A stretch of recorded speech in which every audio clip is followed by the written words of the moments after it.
السلام علیکم ورحمۃ اللہ وبرکاتہ۔ بسم اللہ الرحمن الرحیم۔ رب اشرح لی صدری ویسر لی امری واحلل عقدۃ من لسانی یفقہوا قولی واجعل لی وزیرا من اہلی۔ ہم اسم اشارہ پڑھ چکے ہیں۔ ھذا، ھذہ، ذالکا، تلکا، اولئکا، یہ سب اسم اشارہ ہیں۔ تمام اسم اشارہ معرفہ ہوتے ہیں۔ اسم اشارہ بھی مبتدا کے طور پر بہت آتا ہے۔ اس کی مثالیں دیکھتے ہیں۔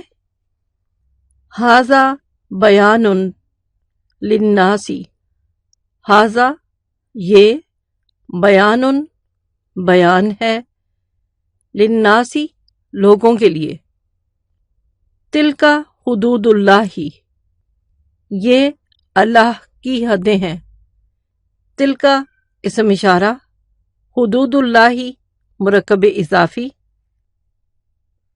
اولئکا یہ لوگ، حزب اللہ مرکب اضافی اللہ کی جماعت ہیں، ذالکا جزاء المحسنین یہ احسان کرنے والوں کا بدلہ ہے، ذالکا متاع الحیات الدنیا، ذالکا اسم اشارہ، متاع الحیاتی مرکب اضافی، الحیات الدنیا مرکب توصیفی یہ دنیاوی زندگی کا سامان ہے، ذالکا من انباء الغیب یہ غیب کی خبروں میں سے ہیں۔ پارہ الف لام میم سے اسم اشارہ والے کچھ جملے۔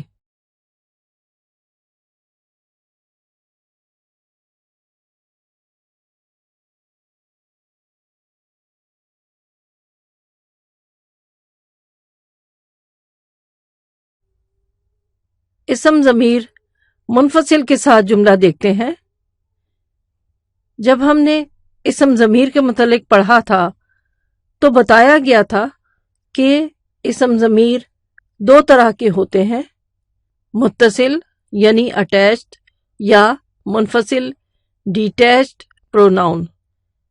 مرکب اضافی میں ضمیر متصل کی خوب پریکٹس ہو چکی ہے۔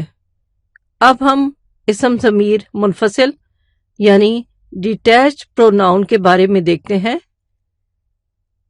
جملوں میں ان کا استعمال کافی زیادہ ہوتا ہے۔ عربی میں عدد، جنس اور غائب، حاضر، متکلم کے لحاظ سے 14 ضمائر یعنی پروناؤن ہوتے ہیں۔ فہرست دیکھیے۔ واحد مذکر غائب یعنی تھرڈ پرسن کے لیے ہوا، اس کا تثنیہ یعنی ڈوئل، اس کے لیے ہما استعمال ہوتا ہے، اور جمع مذکر غائب کے لیے ہم معنی دے۔ واحد مؤنث تھرڈ پرسن کے لیے ہیا، تثنیہ کے لیے ہما، اور جمع مؤنث کے لیے ہننا۔ سیکنڈ پرسن یعنی حاضر کے لیے واحد مذکر انتا، دو یعنی ڈوئل کے لیے جسے تثنیہ کہا جاتا ہے انتما، اور جمع مذکر حاضر یا مخاطب کے لیے انتم۔ حاضر یعنی مخاطب مؤنث واحد کے لیے انتی۔ نوٹ کیجئے مذکر کے لیے انتا یعنی تا کے اوپر زبر، مؤنث کے لیے انتی تا کے نیچے زیر، دو کے لیے وہی انتما، اور جمع مؤنث حاضر کے لیے انتنا۔ فرسٹ پرسن یعنی متکلم واحد کے لیے انا، دو یعنی تثنیہ کے لیے نحنو، اور دو سے زیادہ کے لیے بھی نحنو، جس کے لیے انگلش میں وی بولا جاتا ہے۔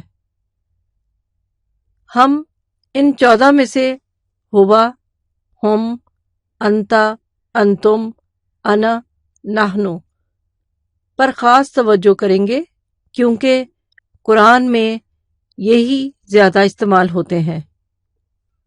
ان ضمائر کو منفصلہ یعنی ڈیٹیچڈ اس لیے کہتے ہیں کیونکہ یہ اسم یا فعل کے شروع میں الگ سے لکھے جاتے ہیں۔ تمام ضمائر معرفہ یعنی پراپر ناؤن ہوتے ہیں۔ تمام ضمائر کی شکل تینوں اعرابی حالتوں میں یعنی رفع، نصب اور جر تینوں میں ایک سی ہوتی ہے۔ ضمائر منفصلہ زیادہ تر مبتدا کے طور پر آتے ہیں، جیسے انا بشرم مثلکم، میں ایک بشر ہوں تم سب کی طرح۔ فہو علی نور من ربہ، تو وہ نور پر ہے اپنے رب کی طرف سے۔ نحن لہ مسلمون، ہم سب اس کے لیے سر جھکانے والے ہیں۔ حصر اور تاکید کے لیے بھی ضمیر کا استعمال کافی ہوتا ہے۔ ضمائر منفصلہ کا ایک اور استعمال یہ بھی ہے، خبر جو کہ عام طور پر نکرہ ہوتی ہے، معرفہ یعنی پراپر بنا کر مبتدا اور خبر کے درمیان ایک ضمیر منفصل یعنی ڈیٹیچ پروناؤن کا اضافہ کیا جاتا ہے۔ یہ اسم ضمیر مبتدا کے مطابق ہوتا ہے اور اس کا مقصد بات میں زور پیدا کرنا ہوتا ہے۔ ایسے جملوں کے اردو ترجمے میں ہی کا مفہوم پیدا ہوتا ہے۔ ھذا ھو الحق، ھذا اسم اشارہ ہے، مبتدا ہے، ہوا ڈیٹیچ پروناؤن، الحق خبر، ہوا کا ترجمہ ہی، الحق حق ہے، یہ ہی حق ہے۔ اولئک ہم المفلحون، اولئک مبتدا یہ لوگ، ہم ڈیٹیچ پروناؤن ہی، المفلحون خبر ہے، فلاح پانے والے، یہ لوگ ہی فلاح پانے والے ہیں۔ پارہ الف لام میم سے ڈیٹیچ پروناؤن سے تاکید والے جملوں کی مثالیں دیکھیے۔